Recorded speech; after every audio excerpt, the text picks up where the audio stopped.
Bueno, muchísimas gracias a todos, a todas. Muchísimas gracias, la verdad que por haberse quedado todos al... Parece el bloque del Frente para la Victoria, están todos, ¿viste? Muchísimas gracias a los que han aceptado la invitación, compañeros gobernadores, compañeros colegas ministros, funcionarios del Poder Ejecutivo, bueno, diputados, mandato cumplido, algunos que se han venido especialmente para esta actividad, los compañeros senadores que se tuvieron que ir un poquito antes porque tenían una reunión propia de la actividad parlamentaria, bueno, a todos los compañeras y compañeros que hoy están acá. Muchísimas gracias a los que me acompañan en esta mesa, a Julián, Juliana, a Mario, a Eduardo, a Anguita, que con él tuvimos una serie de charlas para poder arrancar y escribir este libro, y a Horacio, que tan generoso prólogo y palabras pronunció recién. Quiero hacer un agradecimiento especial. Yo la invité especialmente a María del Carmen Balestrini para que hoy esté acá.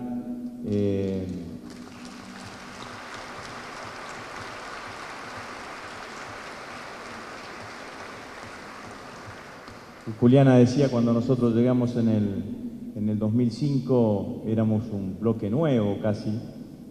Una gran parte de los compañeros éramos nuevos, yo quizás el más nuevo de todos, pero por sobre todas las cosas el liderazgo de ese periodo lo tenía Alberto, y fue sin duda un apoyo indispensable para consolidar o empezar a construir una conducción en el bloque del Frente para la Victoria. Y muchísimas gracias, bueno, a todos los compañeros y compañeras que han sido integrantes del bloque, de los bloques aliados durante todo este tiempo. Bueno, muchísimas gracias a mi mujer y a mi hija, que están acá.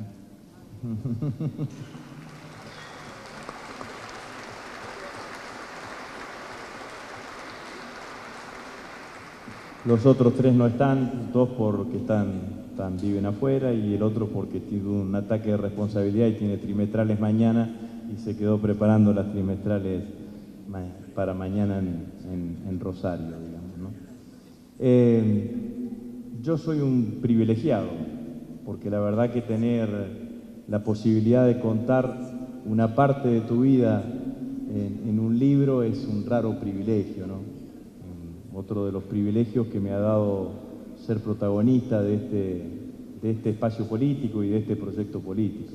Siempre le estaré agradecido enormemente a Néstor y a Cristina haberme dado esa posibilidad y habérmela reiterado esa confianza durante 7 años para que encabece el bloque de diputados.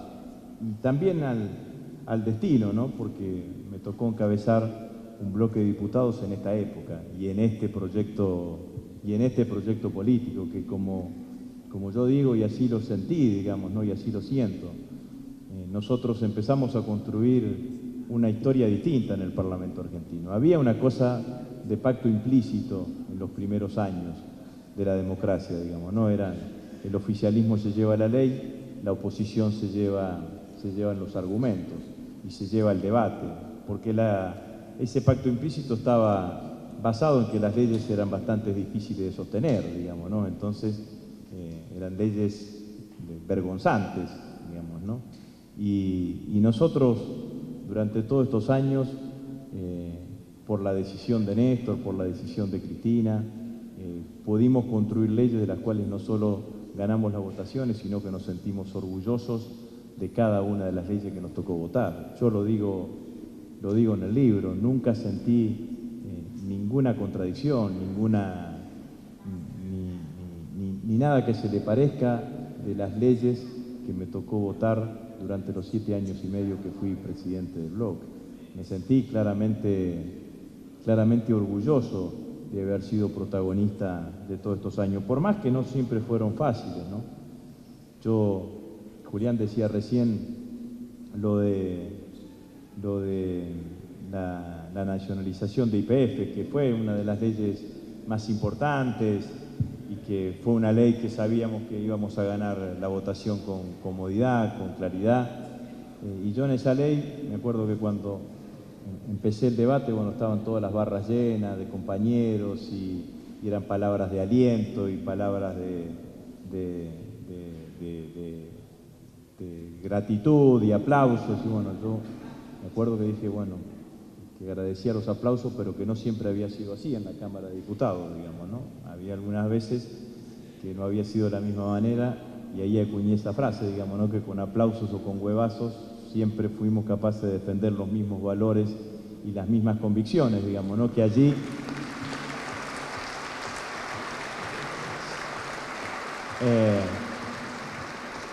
hay sin duda una gran parte de lo que nos distingue como espacio político y que lo que nos distinguió como bloque durante todos estos años, ¿no?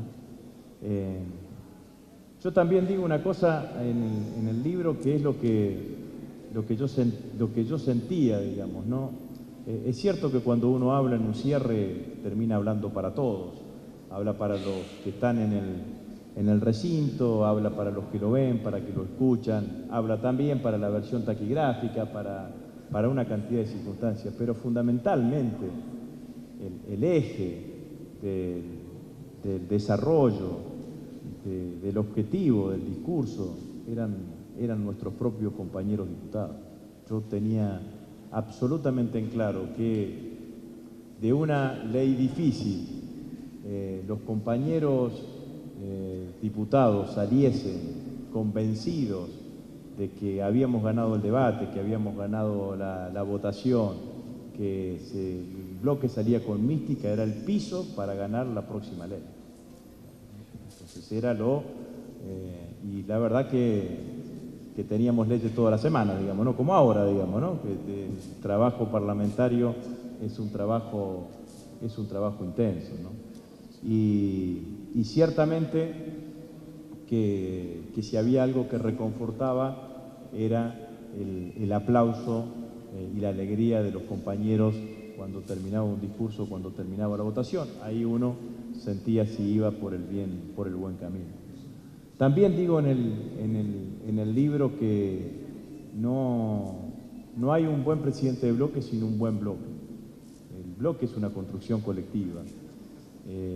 Y la resultante del presidente de bloque es también la resultante de el trabajo del presidente de bloque también es resultante del trabajo individual de cada uno de los diputados. Hay muchísimas cosas que se reivindican de los discursos que a mí no las hice yo, sino que me las trajo algún diputado. Recién estaba Edgardo, se debe haber ido, pero por ejemplo la referencia a Germán Abdala me la trajo Edgardo. Porque esa semana que estábamos votando la recuperación de YPF se cumplía un nuevo aniversario más de la muerte de Germán. Entonces, antes de que yo empiece el discurso, vino Edgardo y me dijo, acordate de esto. Y fue lo que yo utilicé para cerrar el discurso, digamos, ¿no? Bueno, busqué algunas cosas cómo habían sido los votos en ese momento. O sea que el aporte de los compañeros ha sido valiosísimo en el mismo proceso de elaboración de cada uno de los discursos.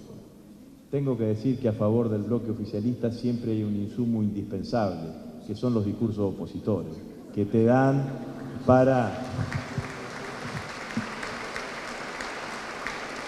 te permiten en general te permiten permanentemente tener elementos que nos llevan o que te permiten fundamentar. Mis discursos en general tenían o intentaban tener tres estructuras. Primero, una defensa argumental de la ley, en donde muchas veces repetía parte del argumento que daba nuestro compañero, que era el miembro informante, digamos, ¿no? Porque entre el miembro informante y el presidente del bloque tenías 10 horas, de las cuales 8 horas eran discursos opositores, más o menos 7 horas que eran discursos opositores. Entonces bien valía la pena retomar o puntualizar algún elemento, digamos, ¿no? Había otra parte que era tratar de contrarrestar los argumentos opositores y un cierre del cierre, que era tratar de inscribir esa ley dentro de un marco general del proyecto político el cual estábamos defendiendo. Puse las leyes que todos se pondrían en estos, cada capítulo es una ley, digamos, ¿no? Entonces tiene una primera parte que es el desarrollo, el entorno social, político que existía en ese momento, habla también de la sesión, habla de cómo construir el discurso. Como le dije a algunos periodistas hoy que me preguntaban, me dice, bueno, ¿está la cocina? Le digo, mire, yo tengo que seguir haciendo política en la Argentina, así que abrí la puerta de la cocina, la totalidad de la cocina no está, digamos, ¿no? Porque, bueno, no correspondía al libro, pero sí están las principales leyes que a todos nos hubiese ocurrido colocarlas en un libro, digamos, ¿no? La ley de medios, la estatización de las AFJP. Hoy se cumple un nuevo, fue en el 2008, digamos, ¿no? O sea que 6 años, no de la aprobación en diputados, sino de la aprobación del debate en el Senado, de la nacionalización de las AFJP, la recuperación de YPF, la ley de medios, la ley de matrimonio igualitario, sin duda la ley más bella que me tocó votar, digamos, ¿no? El título del capítulo es un acto de belleza parlamentaria, digamos, ¿no? Uno salí pleno de esa ley. Como también digo, sin lugar a dudas, que la más difícil fue la 125, por lo previo, porque veníamos de 3 meses de debate intenso en el conjunto de la sociedad, por lo que a cada uno de nosotros nos habíamos pasado. Yo no soy un rencoroso y en general indulto demasiado rápido, digamos, ¿no? en mi vida política, pero las 2 o 3 veces que fueron a mi casa no me las olvido más, digamos, ¿no? Porque eso es canallesco, porque no van contra uno, digamos, no van a debilitar la estructura familiar o tratar de dañar la estructura familiar, digamos, ¿no? Entonces, eso es bien de cobarde, digamos, ¿no? Pero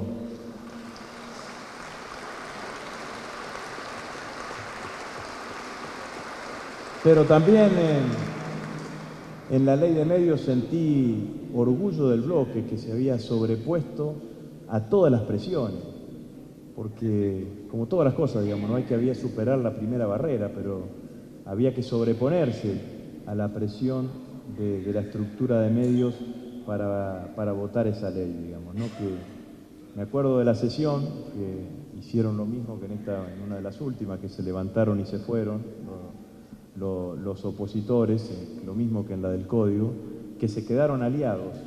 Los aliados nos pedían que votemos rápido, porque el nivel de presión sobre los aliados era importantísimo, digamos, ¿no? En ese momento, que después terminaron votando la Ley de Servicio de Comunicación Audiovisual.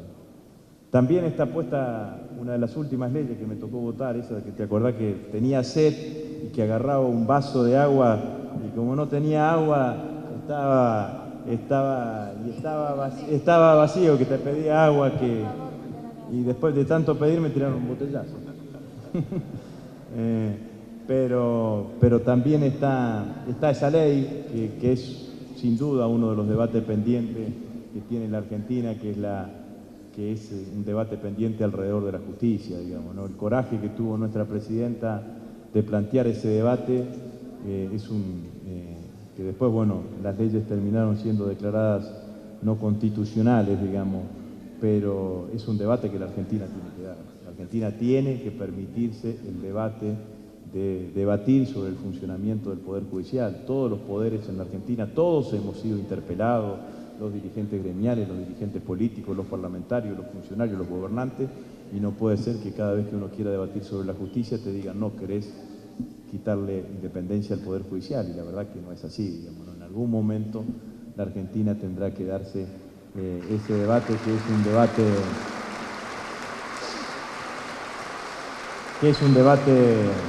un debate pendiente.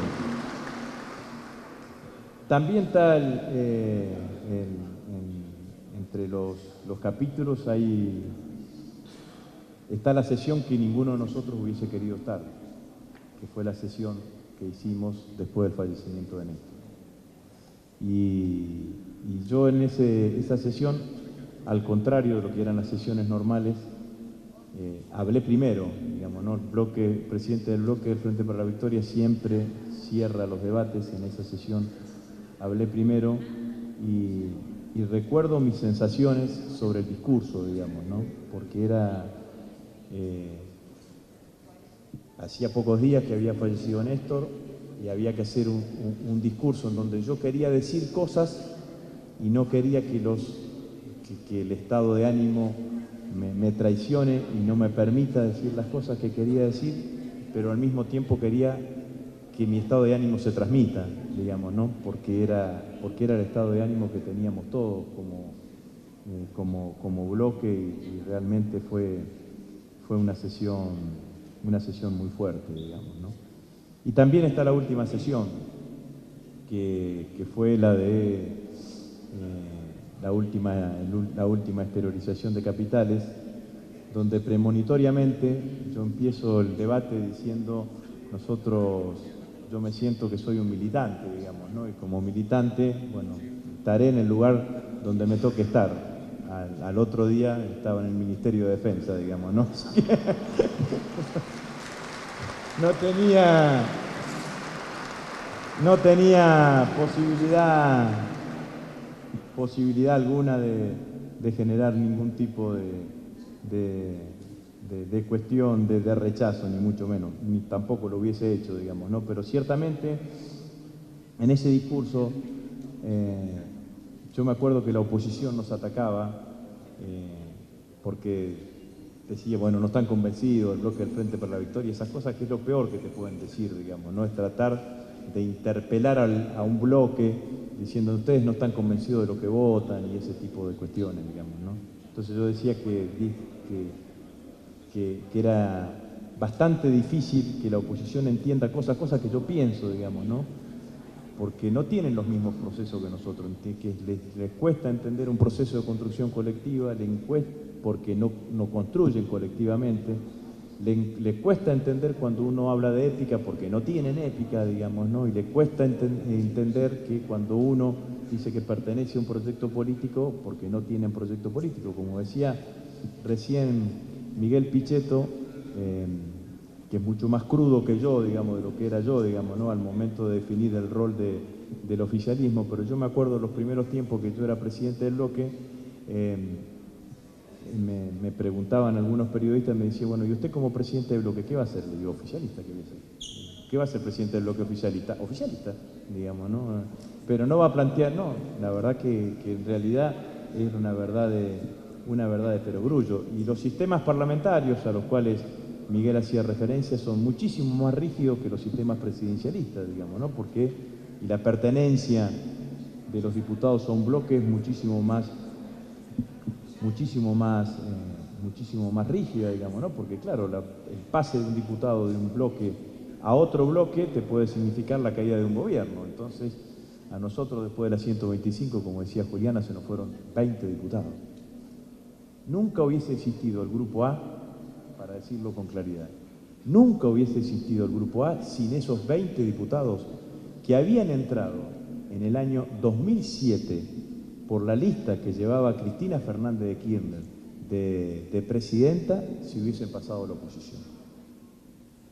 Nunca hubiesen tenido mayoría, siempre hubiésemos podido mantener la mayoría nosotros. Por eso era un acto de profunda ilegitimidad, el acto que se hizo en esa sesión del 2009, en donde nos dejaron en minoría en todas las comisiones y demás, porque no era que la sociedad argentina había votado eso, digamos, ¿no? La sociedad argentina había hecho una votación y a ellos habían sumado absolutamente todos y se habían aprovechado de 20 diputados que tendrían que haber renunciado a sus bancas, digamos, ¿no? Y devolver sus bancas para pasarse a la oposición, digamos, ¿no? Esa sesión también está contada ahí porque yo creo que allí se cometió un acto de torpeza parlamentaria en cuanto a lo que significa la construcción de los códigos del Parlamento. Era la primera vez que al oficialismo y al que era el bloque que tenía mayoría, porque nosotros éramos minoría frente a todos ellos sumados, pero en términos individuales éramos el doble que el bloque de la Unión Cívica Radical, el triple que el bloque del PRO. Era la primera vez que al oficialismo se le quitaba la posibilidad de tener la iniciativa parlamentaria. Nunca había sucedido.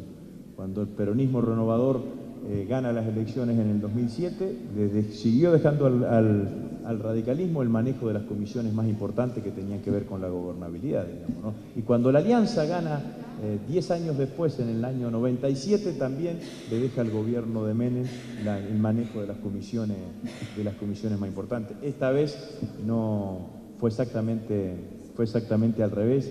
Fue de tanta ilegitimidad que solamente pudieron constituir mayoría el día que formaron las comisiones y el día del debate del 82% móvil, que también está contado aquí, porque me parecía que también había que poner o registrar lo que había sido ese proceso en donde el bloque tuvo clara minoría, digamos, ¿no? La verdad que no digo que me resultó fácil. También quiero contar algunas cosas. El discurso de la 125 yo no lo había visto nunca más. Digamos, ¿no? Lo volví a ver en YouTube, digamos, ¿no? En la versión grabada para este registro, digamos, ¿no? del libro. Y la verdad que no me había parecido un buen discurso en el momento en que lo di. Bueno, ahora estoy más contento, digamos, con el discurso que di en ese momento, pero en ese momento me había quedado con la idea que no había sido del todo un buen discurso, digamos, ¿no? Quiero agradecerle también a todos mis colaboradores, un equipo encabezado por Germán Martínez, que trabajaban. Yo llegué a tener para los discursos de cierre a veces 3 modelos de discursos con los cuales trabajar, digamos, ¿no? Y permanentemente había compañeros del bloque que veían las sesiones por circuito cerrado, por televisión o en el recinto, y que terminaban siendo insumos indispensables, digamos, a la hora de terminar construyendo el discurso. Bueno, es un libro interesante. Gracias a Antonio Caló, secretario general de la CGT, por estar. La verdad, y me olvidé de nombrarlo a Carlos León Arlanián, que siempre tiene tanta generosidad y tanto gesto de acompañamiento a cada una de las iniciativas. Y muchísimas gracias a todos ustedes. Muchas gracias.